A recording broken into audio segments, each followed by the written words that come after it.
ভারত সহযোগিতা করবে, চীন করবে, আমেরিকা করবে, বিনিময়ে ইসলাম নিধন করতে হবে, কোরআন নিধন কর্মসূচি দিতে হবে, আলেমদেরকে জেলখানায় তালাবদ্ধ করতে হবে, মুসলমানের গায়ের তাজা রক্তে মুসলমানের ভূমিকে রক্তাক্ত করতে হবে। এমন মর্গেজ রাজনীতি করে যারা মুসলমানের রক্ত নিয়ে এদেশে খেলা করো, তাদেরকে হুঁশিয়ারি দিচ্ছি, তামাশার দিন শেষ। এখন কোরআন সুন্নাহর বাংলাদেশ উপযুক্ত জবাব দেওয়া হবে। আমার দোস্ত মুফতি ওলিউল্লাহ সাহেব কথা বলবেন। হযরত আয়েশা সিদ্দিকা বলেন, মাসের পর মাস চুলায় আগুন জ্বলে না। মাসের পর মাস। কার ঘর? রহমাতুল লিল আলামিন নবীর ঘর। মাসের পর মাস চুলায় আগুন জ্বলে না। সাহাবী জিজ্ঞাসা করে, আম্মা জান তখন আপনারা কি খাইতেন? উম্মুল মুমিনিন বলে, কখনো কারোর ঘর থেকে কিছু খেজুর আসলে ভাগ করে আমি আর নবীজি খেতাম। কখনো ঘরের একটা খেজুরকে দুই ভাগ করে দুজনে খেতাম। আবার কখনো কখনো শুধুই মাত্র পানি ছাড়া খাবার অন্য আর কিছু ঘরে ছিল না, তো পানি পান করে রহমাতুল লিল আলামিনের ঘরে রাত্রি যাপন করতাম। কারণ এই ফকর ফাকা আল্লাহর রাসূল নিজে ঐচ্ছিকভাবে গ্রহণ করেছেন। অথচ নবীজি যদি বলতেন উহুদ পাহাড় তুমি সোনা হয়ে যাও, উহুদ পাহাড় স্বর্ণ হয়ে যেত। আল্লাহর রাসূল শুধু ফাকায় কষ্ট করেছেন তা না, আল্লাহর রাসূলের পেটে আল্লাহর নবী ক্ষুধার যন্ত্রণায় পাথর বেঁধেছেন। হযরত সিদ্দিক আকবর ক্ষুধার যন্ত্রণায় পেটে পাথর বাঁধছেন। আয়েশা নবীজিকে বলেন, ও আল্লাহর নবী, ক্ষুধার যন্ত্রণা সইতে পারতেছি না, পেটে পাথর বাঁধছি। কয়টা বাঁধছ? একটা বেঁধেছি। আল্লাহর রাসূল নিজের কাপড় উঠায় বলে, আবু বকর দেখো কয়টা আছে? দুইটা আছে। তোমার ক্ষুধার চাইতে আমার ক্ষুধার তো যন্ত্রণা বেশি। মনে মনে ভাবতে পারেন, দুইটা পাথর বাঁধলে আবার চলে কেমনে? পাথরগুলো কেজি ওজনের পাথর না। আরবের এমন কিছু পাথর আছে, বিজ্ঞান বলে, সায়েন্স বলে, আরবে এমন কিছু পাথর আছে যে পাথরগুলোর ভেতরে আকর্ষণ ক্ষমতা আছে। অর্থাৎ এই পাথরগুলো পেটে বাঁধলে এই পাথরগুলো পেটের ভেতরের পাকস্থলীর হারারাতকে কমজোর করে দেয়। মানুষের পাকস্থলী যখন খাদ্য শূন্য হয়ে যায়, পাকস্থলী গরম হয়ে গেলে ক্ষুধার যন্ত্রণা আসে। পাকস্থলী গরম হয়ে গেলে জিহ্বা পর্যন্ত শুকায় যায়। কয় পানি দে, পানি দে, দৌড় শুকায় গেছে। আসল কথা হলো পাকস্থলীর ভিতরে আগুন জ্বলবার লাগছে, খিদার আগুন।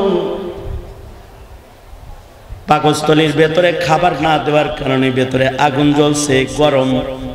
এবার এটার শ্বাস গলা পর্যন্ত এসেছে, পানি পান করতে চায়।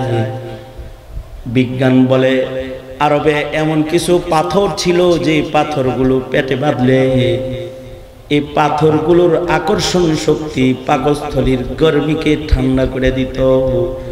একটা বাঁধলে বেশি ঠান্ডা হয়, দুইটা বাঁধলে বেশি ঠান্ডা হয়। আবু বকর বাঁধছে এক টুকরা, কিন্তু রাসূল বাঁধছেন দুই টুকরা। তার মানে আবু বকর একদিনের না খাওয়া, নবী তো 3 দিনের না খাওয়া। আল্লাহর রাসূল সাল্লাল্লাহু আলাইহি ওয়াসাল্লাম এরপরেও হাত এমন করে নাই। যেমন কেউ মসজিদে ঢুকবে তখন দোয়া করে ঢুকতে হয়। ওই যে এখনো মসজিদের গেটে দোয়া লেখা আছে, আল্লাহুম্মা ইফতাহলি আবওয়াবা রাহমাতিক। বের হবে দোয়া পড়ে বের হইতে হয়। কেউ ঘরের ভেতরে প্রবেশ করবে, দোয়া করে ঢুকতে হয়। ঘর থেকে বের হবে, দোয়া পড়ে বের হইতে হয়। কেউ জামা পরবে দোয়া পড়তে হয়, জামা খুলবে দোয়া পড়তে হয়, বাথরুমে ঢুকবে তাও দোয়া পড়তে হয়, বাথরুম থেকে বের হয়ে দোয়া পড়তে হয়। দোয়ার একটা আজব দখল শরীয়তে ইসলামে রয়েছে। এটা প্রত্যেকটা ইবাদতের মগজের জায়গায় রয়েছে। মানব দেহের ভেতরে মগজের মূল্য যেমন, মানব জীবনের প্রত্যেকটা ইবাদতের ভেতরে দোয়ার মূল্য তেমন। আল্লাহর রাসূল বলেন আদ-দুআউ মুখুল ইবাদাহ, এটা ইবাদতের একেবারে মগজ। এ কারণে দোয়া খুব গুরুত্বের সাথে করা, ইহতিমামের সাথে করা, দোয়ার সিলসিলাকে সামান্য সময়ের জন্য বন্ধ না করা। আজব ইবাদত দোয়া। দুনো হাত উপরে তোলেন তো, সোজা করেন, নাড়াচাড়া দেন, জবান খুলে বলেন সুবহানাল্লাহ, আলহামদুলিল্লাহ, লা ইলাহা ইল্লাল্লাহ, আল্লাহু আকবার। স্বাধীন বাংলাদেশ, জোরে বলেন আল্লাহু আকবার। কেউ বলবে না, আসতে বলেন আল্লাহু আকবার। হাত নামান। এই যেমন আমার সাথে ছিলেন, আপসে কথাবার্তা বাদ দিয়ে এদিকে থাকেন, আর এই গলিতে যারা দাঁড়াইছেন তারা বসেন, যারা পেছন থেকে আসবে তাদেরকে বসার জায়গা করে দেন। আর আপনারা একটু মুতাওয়াজ্জিহান ইলা জিহাতিল হুজুর, কারণ আমার পরে আরেক ট্রেনের আরেক বগি যেটা, এটা কিন্তু লাগিয়ে রয়েছে একেবারে। মুফতি সাহেব আয়া পড়ছে, উনি যে কোনো সময় স্টেজে চলে আসবে। সুতরাং এক সেকেন্ডও যেন নষ্ট না হয়, এ কারণে আমি ভূমিকা বাদ দিয়ে সোজা আমি আমার আলোচনায় প্রবেশ করছি। দোয়ার একটা গুরুত্ব শরীয়তে ইসলামী সর্বোচ্চ। শরীয়তের কিছু ইবাদতের জন্য জাগার শর্ত আছে, কিছু ইবাদতের জন্য সময়ের শর্ত আছে, কিছু ইবাদতের জন্য পবিত্রতার শর্ত আছে, কিছু ইবাদত সময়ের সাথে বেঁধে দেওয়া হয়েছে, কিছু ইবাদত টাকার সাথে আছে, কিছু ইবাদত স্থানের সাথে আছে, কিছু ইবাদত বদনী, কিছু ইবাদত মালি, কিছু ইবাদত মুশতারিকা বাইনাল মালি ওয়াল বাদান।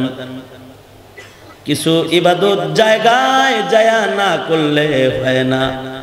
ঘরে বসে হজ্জে বাইতুল্লাহ হয় না, মাঝবান্দারে গেলে কাবার তওয়াফ হয় না, অথবা তাবলীগ ইজতেমায় অংশগ্রহণ করলে হজ উমরা হয় না। হজ উমরার জন্য মক্কাতুল মুকাররমা পর্যন্ত পৌঁছতে হয়, ইহরাম পরে জায়গায় উপস্থিত হইতে হয়। আবার কিছু ইবাদত সময়ের সাথে আল্লাহ তাআলা খাস করেছেন। ইন্নাস সালাতা কানাত আলাল মুমিনিনা কিতাবাম মাওকুতা। ওয়াক্ত না হলে নামাজ পড়া যায় না। ওয়াক্তের শুরু আছে, শেষ আছে। হার ইবাদতের আলাদা আলাদা ওয়াক্ত মহান আল্লাহ দান করেছেন। কিছু ইবাদত মাসের সাথে সম্পৃক্ত রয়েছে। রোজার মাস না আসলে সিয়াম সাধনার বরকত হাসিল করা যায় না।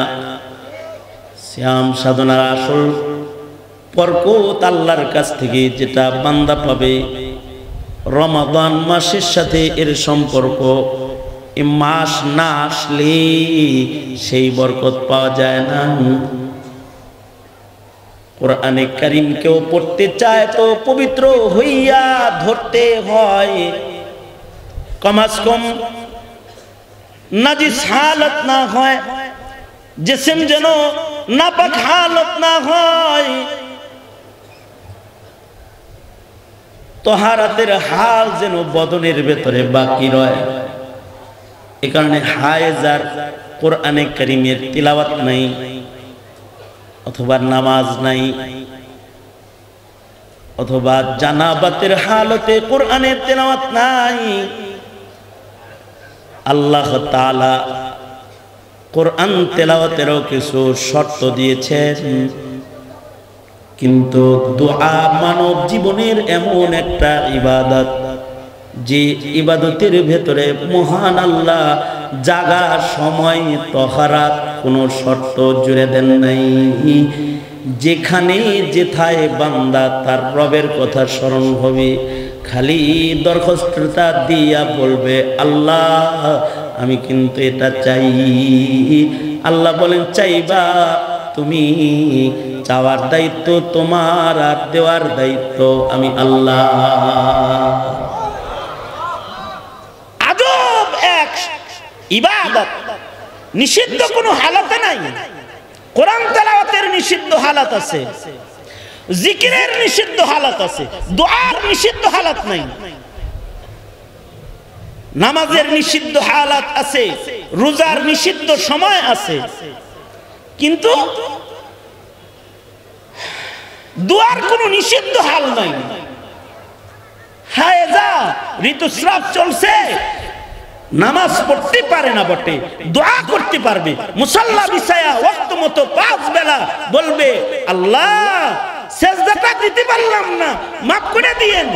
দোয়াটা করবে যে আল্লাহর কাছে বলবে, এইটাই সুযোগ আছে। তার যত চাওয়া আছে আল্লাহর কাছে চাইতে থাকবে। আল্লাহু আকবার জোরে বলেন, চাইতে থাকবে। এই যে আপনারা যেমন এখানে আসছেন, এখানেও একটা আহমিয়ত আছে দোয়া। বড় বড় হুজুররা আছে, তারা দোয়া করবে, তাদের দোয়া করবে, কারণ দোয়ার হালতটা এত দামি হালত। বান্দা যখন দোয়ায় লেগে যায়, বান্দার সাথে আল্লাহর সাথে তখন সরাসরি সম্পর্ক হয়ে যায়। বান্দা যখন দোয়ায় লেগে যায়, বান্দার মাঝখানে আল্লাহ তাআলা কোনো হিজাব পর্দা রাখে না। সরাসরি বান্দা টু আল্লাহ, আল্লাহ টু বান্দা। বান্দা আল্লাহর কাছে চায়, আল্লাহ বান্দাকে দেয়। বান্দা আল্লাহর কাছে চায় আর আল্লাহ বান্দাকে দেয়। মাঝখানে কেউ নাই। একটা মানুষ আল্লাহর কাছে সরাসরি সম্পর্ক করার একটা বড় ইবাদত হলো দোয়া। এ কারণে আল্লাহর রাসূল বলেন ইদা সাআলতা ফাসআলিল্লাহ, তুমি যখন কিছু চাইবা তখন আল্লাহর কাছে চাও। আল্লাহর কাছে ছাড়া আর কারোর কাছে কিছু চাইও না। কেন চাইবা? আল্লাহর চাইতে কাছে তোমার কেউ নাই। চালাকরা তো কাছের লোকের কাছে চায়। আল্লাহ বলে ওয়ানাহনু আকরাবু ইলাইহি মিন হাবলিল ওয়ারিদ, আমার ঘরের শাহরগ যতটুকু নিকটে, মহান আল্লাহ আমার তার চাইতে বেশি নিকটে। চাওয়া তো যায় তার কাছে, যার কাছে চাইলে পাওয়া যায়।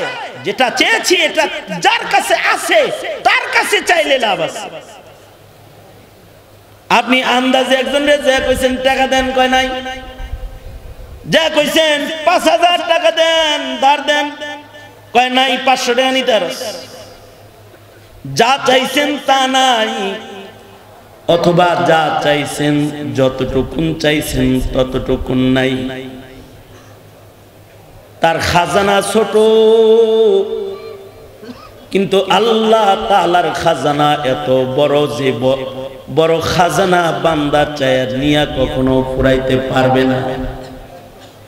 আল্লাহর খাজানা এত বড়। ইমাম গাজ্জালী বলেন সারা দুনিয়ার সকল ইনস জিন একসাথে যদি আল্লাহর কাছে কিছু চায়, আর মহান আল্লাহ যদি সবার দরখাস্ত একসাথে পূরণ করে, যদি এট আ টাইম একসাথে সবার দরখাস্ত পুরা করে দেয়া লাগে, সাগর থেকে সুই দিয়ে পানি উঠাইলে সাগরের পানির যেমন কোনো পরিবর্তন নাই। সব বান্দারে সব দেওয়ার পরেও, সব মাখলুকের সব দরখাস্ত পূরণ করার পরেও মহান আল্লাহর খাজানার কোনো পরিবর্তন নাই। সুতরাং ইদা সাআলতা ফাসআলিল্লাহ, কারণ মানুষের কাছে চায় লাভ নাই, কোন দেশের কাছে চায় লাভ নাই। এ কারণে ভারতের দিকে তাকায় থাইকা লাভ হয় নাই, শক্তিশালী পরাশক্তির দিকে তাকায় থাইকাও লাভ হয় নাই। কারণ তার কাছে তো সব নাই, তার কাছে সব নাই, সব আছে একজনের কাছে। তিনি কে? জোরে আওয়াজ করে বলেন। সব আছে তার কাছে, আল্লাহর কাছে সব আছে, মানুষের কাছে সব নাই। যার কাছে সব আছে তার কাছে চাইলে লাভ আছে। মানুষ হলো অক্ষম আর সক্ষম একজন। জোরে বলেন তিনি কে? সব মানুষ অক্ষম, একজন শুধুমাত্র সক্ষম। সব মানুষের ভেতরে অক্ষমতা আছে, আমার ভেতরে অক্ষমতা আছে, আপনার ভেতরে অক্ষমতা আছে। আপনি আমি কেউ সক্ষম না, আমরা সবাই অক্ষম গ্রুপ, লিমিটেড, সব অক্ষম। এই অক্ষমের ভিতরে সবাই পড়ছে, সবাই অক্ষম। সকল মানুষ অক্ষম, সকল মাখলুক অক্ষম। সক্ষম একমাত্র একজন, ঈমান প্রকাশে জোরে বলেন তিনি কে? তার মানে হাসিনা সক্ষম না অক্ষম? খালেদা জিয়া সক্ষম না অক্ষম? ডক্টর ইউনূস সক্ষম না অক্ষম? আমেরিকার প্রেসিডেন্ট অক্ষম না সক্ষম? রাশিয়ার প্রেসিডেন্ট অক্ষম না সক্ষম? দুনিয়ার যত পরাশক্তি আছে, দাদু মোদি সক্ষম না অক্ষম? অক্ষম। সক্ষম একজন, তিনি আল্লাহ। শেখ হাসিনা যদি সক্ষম হইতো তাইলে দুপুরের খাবারটা কমাস কম খেয়ে যেতে পারত। এত সাহস করে এত কিছু পাকালো, অক্ষমতার তীব্রতায় সব রেখে পালিয়ে চলে গেল। দেয়াল ভেঙে ছাত্ররা ঢুকে সব খেলো। শুধু খাইয়ে এসে দেন, হের বিছনায় যে শুইয়া লাইট দিছে, তাও যেন তেন শোয়া হয় নাই।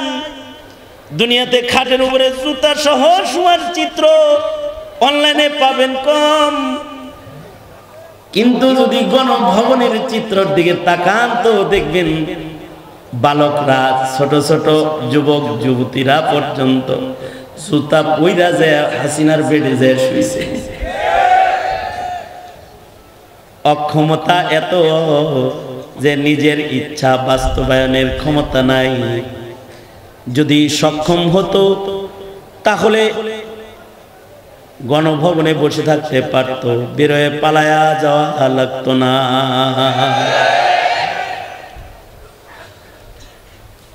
আল্লাহ বাঁচাইছে, শুভ বুদ্ধি উদয় হইছে, দাদার কাছে চলে গেছে। কিন্তু যদি সেই খালি আমার কল্পনা হয় আর কি, যদি গণভবনে থাকতো এই দিন, তাইলে যে কি হইতো এটা গণভবনের ভাঙ্গা ইট চতুর্দিকে দেখলে কিছুটা বোঝা যায়। ছেলেরা যেমন গণভবনের ডবল গাঁথুনির ইট খুলে ফেলেছে, কাছে পেলে চামড়া খুলে নিত হাসিনা, চামড়া খুলে নিত। কিন্তু তার অক্ষমতা প্রকাশ করে সে বিদায় নিয়ে চলে গেছে। বড় কথা যাই কইছি, আসলে আমি কিছু না, এটা প্রকাশ করে বিদায় নিয়ে চলে গেছে। কারণ এই অক্ষমতাটা সব মানুষ অক্ষম, একজন সক্ষম। বান্দার অক্ষমতা আছে, এটাই বান্দার কোনো দোষ না। এই একটা কথা মনে রাখেন, বান্দার যে অক্ষমতাগুলো এগুলো বান্দার দোষ না। বান্দা অক্ষম হওয়াটা এটা বান্দার একটা শান। বান্দা যত অক্ষম হয়ে দুর্বল হয়ে বলবে, আল্লাহ আপনি ছাড়া কেউ নাই, আমার কেউ নাই, আপনি আমারে মাফ করে দেন। যত অক্ষম হবে তত বান্দা সক্ষম হবে। অক্ষমতা বান্দার শান, আর সক্ষমতা কার শান? জোরে বলে।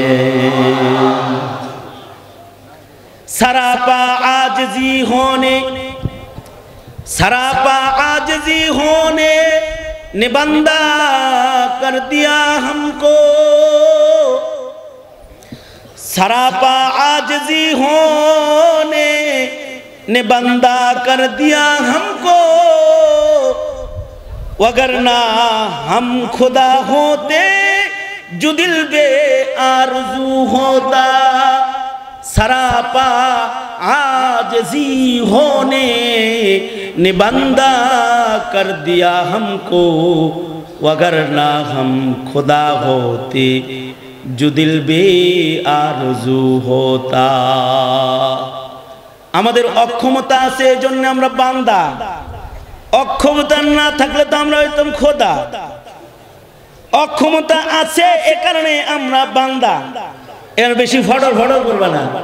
কেউ সক্ষম না, চেয়ার একটা পাইছো তাই সবাইরে বুড়া আঙ্গুল দেখাইবা, মৌলবীরে বুড়া আঙ্গুল, দিন ধর্মকে বৃদ্ধাঙ্গুলি দেখাবা, চলবে না। চেয়ারে বসলেই সক্ষম হয় না, পেছন থেকে শিক্ষা নিও। জনতা যে কোনো সময় টান দিলে কিন্তু পড়ে যেতে হবে। একমাত্র একজন সক্ষম। সুতরাং কিছু লাগলে চাইবো কার কাছে? জোরে আওয়াজ করে বলেন। হাকিমুল উম্মত থানভী বলে আল্লাহর কাছে চাইবাটা কি? কি চাইবা আল্লাহর কাছে?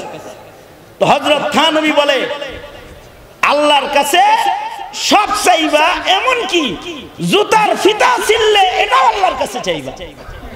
জুতার ফিতা যেটা তোমার পায়ে আছে এটার ফিতা ছিললেও চাইবা। কার কাছে যুবকরা? জোরে আওয়াজ করে বলো।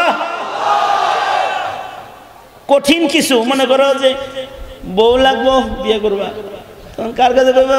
বউ ঘটকরে কইবা বউ। বেটা বিয়া লাগলে আল্লাহর কাছে আগে কবি আল্লাহ একটা বউ দেন। টাকা লাগবে, টাকা রিজিক লাগবে, আল্লাহকে বলবা ওগো আল্লাহ রিজিক দেন। বিয়া করছো, এবার একটা ছেলে মেয়ে লাগে, মাজারে যায় কইবা যে একটা দেন, খাজা বাবা একটা দেন, এটা বলবা না। না, ছেলে দেনেওয়ালা মেয়ে দেনেওয়ালা কে? আরো জোরে আওয়াজ করে বলুন, ছেলে মেয়ে দেয় কে? আল্লাহ যদি কাউরে ছেলে মেয়ে দেয় তাহলে বিয়াও লাগে না। মানে এই যুগের বিয়ে ছাড়াটা না, এটা না। এই যুগে বিয়ে ছাড়া হয় হলো জেনা কইরা, নষ্টি ফষ্টি কইরা, ব্যভিচার কইরা। তবে আল্লাহ তাআলা যদি চায় যে কোন পুরুষের স্পর্শ নারীর পরে পড়বে না, তাও তারে বাচ্চা দিন। আল্লাহ দিয়ালায় হযরত মরিয়মকে বাচ্চা দিছে।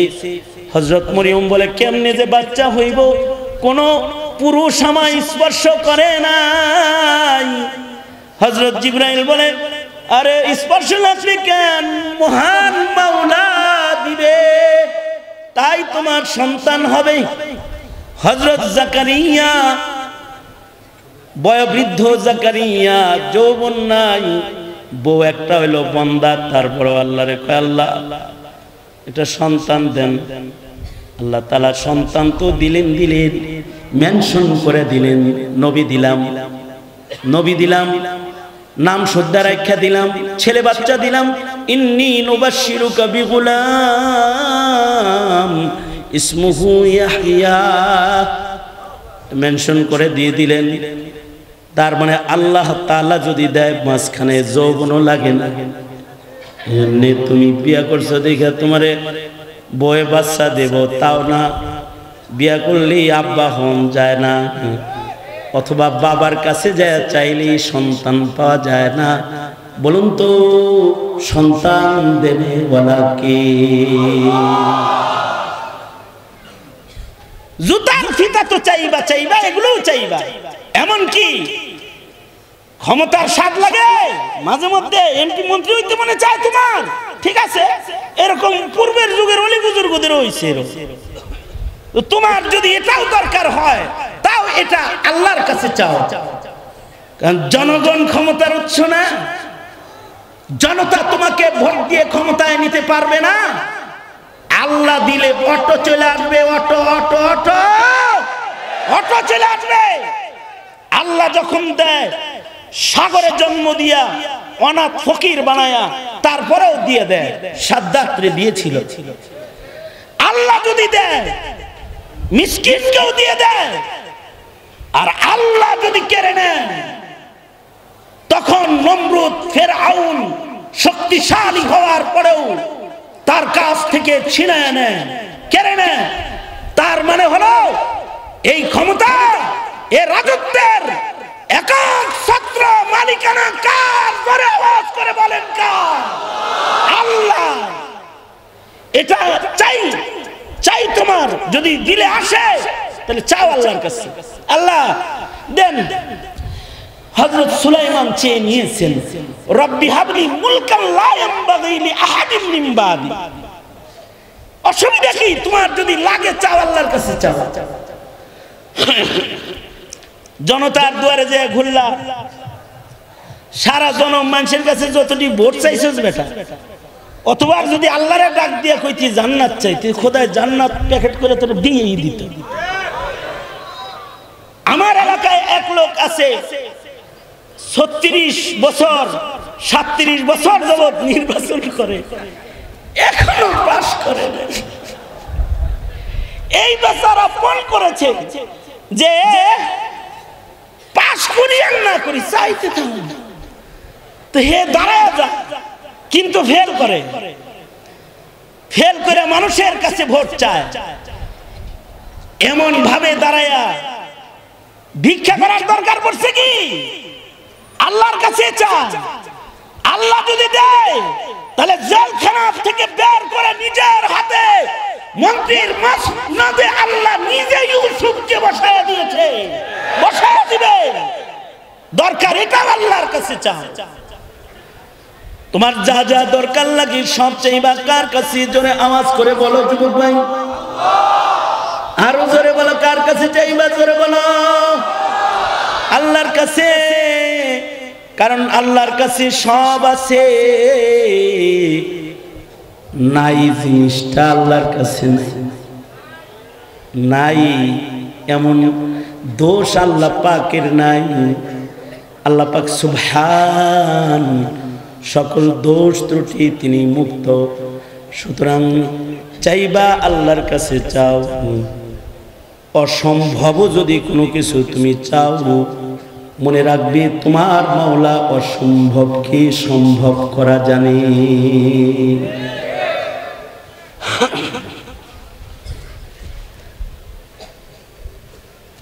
এক সাহাবী যুদ্ধে যাইতেছে, গাধার পিঠে সওয়ার হয়ে যুদ্ধে যাইতেছে। রাস্তায় যে দ্রুত পথ চলতে গিয়ে গাধার পা গর্তের ভিতরে পড়ে, গাধা পড়ে গেছে। পড়ে গেছে তো পড়ছে, তো পড়ছে, গাধা মরছে, পড়ে গাধা মরেও গেছে। সব তো যুদ্ধে চলছে। এই মরা গাধায় সওয়ার যে ছিল সে তো যেতে পারতেছে না। সে এবার গাধা রাইখা সরেও না। সাহাবীরা কয় আয় আয়, আমগর লোকে আয়, দাঁড়ায় থেকে লাভ নেই, চল যাই, পায় এটা জায়গা। সাহাবী তো সাহাবী, তার ইয়াকিন তো আলাদা দরজার। সাহাবীদের ঈমান আলাদা দরজার। সব চলে গেছে, কিন্তু সাহাবী এটা মরা গাধার পাশ থেকে সরে হাত তুলে বলে, ওগো আল্লাহ, আমি জানি তুমি জিন্দাকে মারনে ওয়ালা, তুমি মরাকে জিন্দা করনে ওয়ালা, তুমি ইউহি ওয়া ইউমিত শান ওয়ালা মালিক আল্লাহ। ওগো আল্লাহ, আমার গাধাটাতে রাস্তার মাঝখানে তুমি মৃত্যু দিয়ে দিলা। ঘোড়ার পিঠে সওয়ার হয়ে আইছি যুদ্ধে যাবো বলে, আমি শহীদ হব অথবা আমি গাজী হব। ওগো আল্লাহ, আমি যুদ্ধে যাব। আল্লাহ, আমারে ইবাদতটায় শামিল হওয়ার সাথে তুমি কাদের মুতলক মালিক, তোমার কাছে আমি বান্দার দরখাস্ত, ওগো আল্লাহ তুমি আমার এই মরা গাধাটাকে জীবিত করে দাও। রিওয়ায়াতে এসেছে সাহাবিয়ার দিক দিয়ে দোয়া করেছে, আর সাথে সাথে মরা গাধা জেতা হয়ে দাঁড়ায় গেছে। কাদেরে কুদরত তুদারি, কাদেরে কুদরত তুদারি, হরচ খাহি আকুনি, কাদেরে কুদরত তুদারি, हर्च खाहिया कुनी, तू जान बख्शी जिंदरा भी जाकुनी, मुर्दरा तू जान बख्शी जिंदरा भी जाकुनी। এটা আল্লাহ পাকের শান। আল্লাহ মরারে জীবিত করে, জীবিত রে মারে, এটা আল্লাহর শান। আল্লাহ পাক মৃত গাধাকে জীবিত করে দিয়েছেন। তোমার কি কি দরকার? হায়াত দরকার। আল্লাহ তাআলা হায়াত বানানে ওয়ালা, বন্টন করনে ওয়ালা, তার কাছে হায়াত চাও। তোমার জিন্দেগির যা লাগবে মানুষের কাছে হাত পাইতো না, এটা আল্লাহ তাআলা পছন্দ করে না। আল ইয়াদুল উলিয়া খায়রুম মিন ইয়াদিস সুফলা, আল্লাহ পাকের কাছে হাত, উপরের হাত পছন্দ, নিচের হাত পছন্দ না। ইযা সাআলতা ফাসআলিল্লাহ। এ কারণে আল্লাহর রাসূলের আজব সিরাতি জিন্দেগি, নবীজির 63 বছরের হায়াতে আল্লাহর রাসূল মানুষের কাছে হাত পেতেছেন, এর কোনো দৃষ্টান্ত নাই। নবীর নিজের জন্য হাত পাচ্ছেন, সওয়াল করেছেন, ভিক্ষা। শরীয়তে ইসলাম এটাকে সমর্থন করে না। হ্যাঁ, অপারক্ত ভিক্ষা করতে পারে, জায়েজ আছে, কিন্তু ইসলাম নিষেধ করেছে। কারণ আল্লাহ চায় বান্দার যা লাগবে সব আল্লাহর কাছে চায়, আল্লাহর কাছে চায়, বান্দার কাছে চাক, এটা আল্লাহ তাআলা পছন্দ করেন না।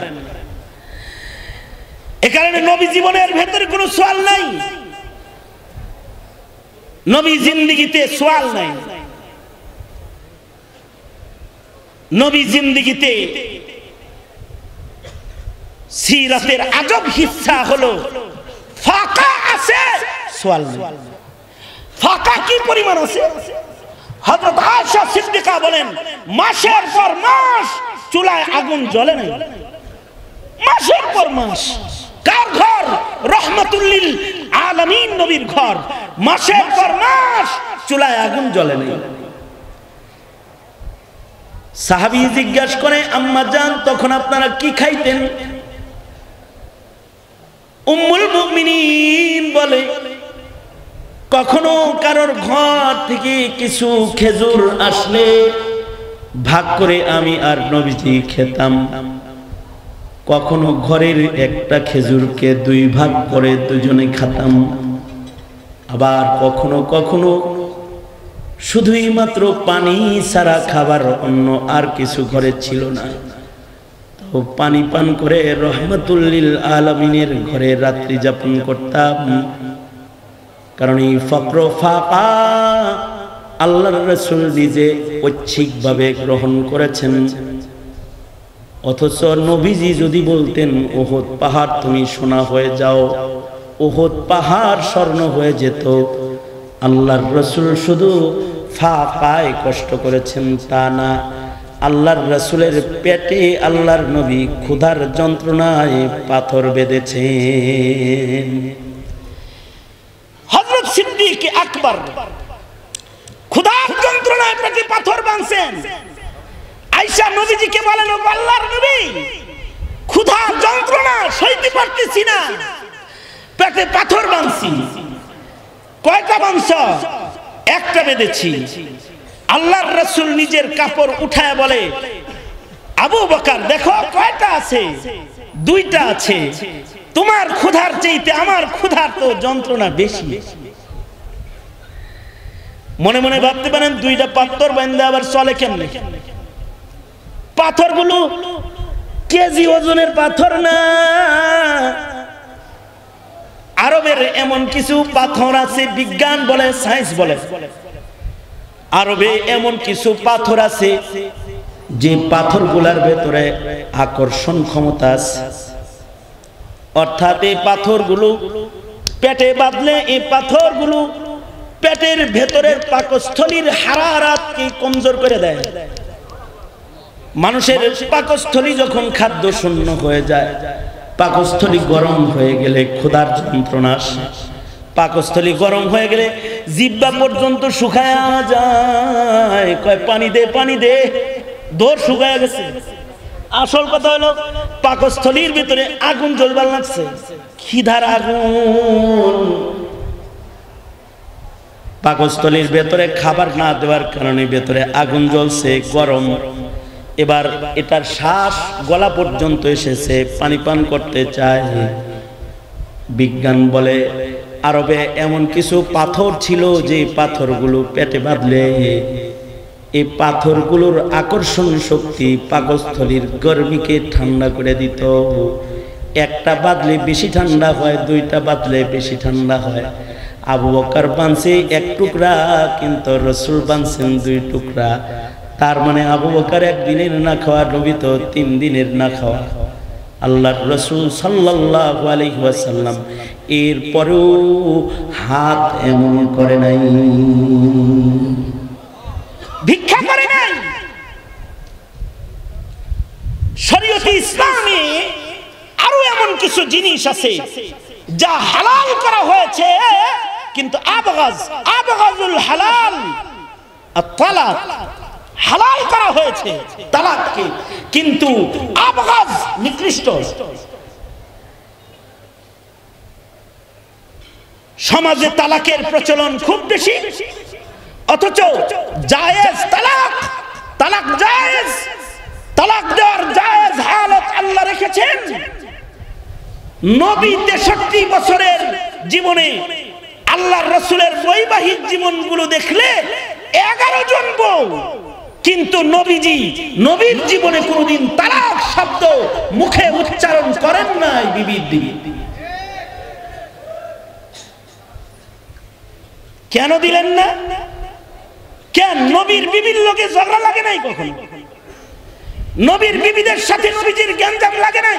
মনোমালিন্যতা হয় নাই? হৃদয়ে কষ্ট আসে নাই? এসেছে তো। তোমার বউয়ের মোবাইলে এক বেড়ার মেসেজ ঢুকছে, কেমনে?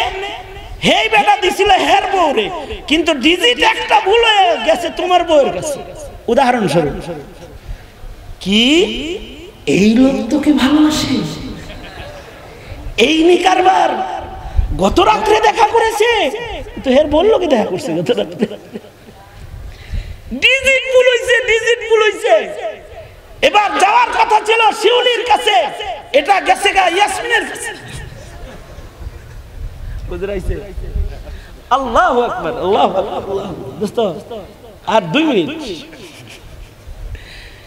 এই ডিজিট ভুল মেসেজ, এই মেসেজ দেখা তুমি বউরে বলছো তোর 14 গোষ্ঠী শুদ্ধ তালাক। আর মুহাম্মদুর রাসূলুল্লাহ সাল্লাল্লাহু আলাইহি ওয়াসাল্লাম 11 জন বিবি হযরত আয়েশা সিদ্দিকার সাথে নবীজির কাশমাকাশের জায়গাটা কোন জায়গায়? যে যুদ্ধের ময়দান থেকে ফেরত আসার পথে হযরত আয়েশা সিদ্দিকাকে জিনার তহমত লাগাইছে মুনাফিক, মদিনার মুনাফিক। নবী পত্নীর উপরে জিনার তহমত 4টি বিষয় নয়, যুদ্ধের ময়দান থেকে মদিনা পর্যন্ত আসতে একা একা রাস্তা, জিনার তহমত লেগেছে। একটা মাস নবীও কথা বলে না। হযরত আয়েশা সিদ্দিকারে কিছু জিগাইলো, কিছু কয় না। মা আয়েশা কিছু বল, আমি নবীর কাছে যাই কিছু বলি। না মা, না বলবো না বাবা, আমার আল্লাহ বলবে, আল্লাহ বলবে, আমি বলবো না, আল্লাহ বলবে। 1 মাস পরে 10টি তাহারাতের আয়াত আল্লাহ তাআলা নাযিল করেছেন। ওই দোয়া করছে, আল্লাহ পবিত্রতাটা জানান, জানাই দিছে। আল্লাহর রাসূল তালাক দেন নাই, ওরকম দোয়া আল্লাহর রাসূল জীবনে কোনোদিন মানুষের কাছে হাত পাতেন নাই। তুমি আমিও কারোর কাছে হাত পাতবো না, তুমি আমি কাউরে ভয় পাবো না, ভয় পাবো একজনকে, আল্লাহকে। এই কারণে আমাদের সরকার মহোদয় যারা, তাদের বরাবরই আমরা এটা বলে থাকি, আমরা পাথর বান্ধুন না নবীর উম্মত, ইমান বাচ্চা কারোর কাছ থেকে সাহায্য খাই না। এই দেশ চলবে ইমানি শক্তিতে চলবে, দেশের জনতাকে আল্লাহ খাওয়াবি। আমার দেশের ইমানদারদের ইমান মর্গেজ দিয়ে বিদেশ থেকে সাহায্য এনে আমাদের ভালো খাওয়ায়া, ভোট ভিক্ষার রাজনীতি বাদ দিয়ে দাও। আমরা না খায়া থাকতে রাজি, কিন্তু ইহুদ নাসারার গোলামি করতে রাজি না। ভারত সহযোগিতা করবে, চীন করবে, আমেরিকা করবে, বিনিময়ে ইসলাম নিধন করতে হবে, কোরআন নিধন কর্মসূচি দিতে হবে, আলেমদেরকে জেলখানায় তালাবদ্ধ করতে হবে, মুসলমানের গায়ের তাজা রক্তে মুসলমানের ভূমিকে রক্তাক্ত করতে হবে। এমন মর্গেজ রাজনীতি করে যারা মুসলমানের রক্ত নিয়ে এদেশে খেলা করো, তাদেরকে হুঁশিয়ারি দিচ্ছি, তামাশার দিন শেষ। এখন কোরআন সুন্নাহর বাংলাদেশ, উপযুক্ত জবাব দেওয়া হবে। আমার দোস্ত মুফতি ওলিউল্লাহ সাহেব কথা বলবেন। আমি আবার পরশুদিন মুলাকাতের সাক্ষাতের আশা রাখি। আমার মুরব্বির সোহবতে আমি আসবো ইনশাআল্লাহ ইয়াউমুল জুমায়। হায়াত বাকি তো মুলাকাত বাকি, মুলাকাত বাকি তো নসিহত বাকি। আসসালামু আলাইকুম ওয়া রাহমাতুল্লাহি ওয়া বারাকাতুহু।